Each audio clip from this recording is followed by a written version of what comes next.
که بر دنیا آمدم همینجا دنیا آمدم.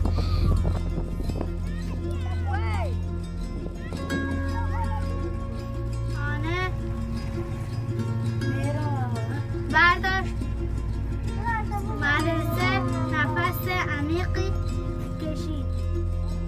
او دختر عموی بابام یه عقرب زد دیگه. او عقرب زدش، اونا تا آوردنش جا ابراهیم او مرد. 10 سال اینجا است.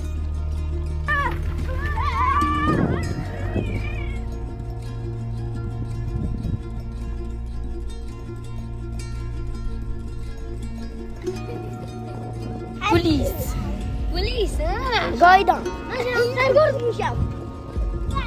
ایران هم میگردم.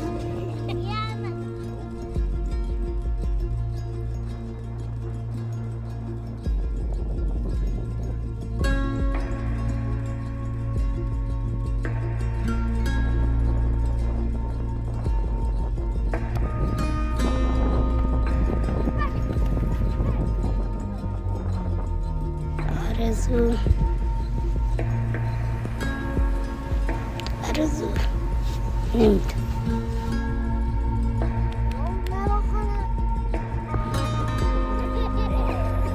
گفت این توپنگه میکشمت. گفت دستم بداری میکشمش. مردا و زنا همشون گریم کردن، میگفتن خدای هیچ کس امشب اینجا نیست، ما نجات بده.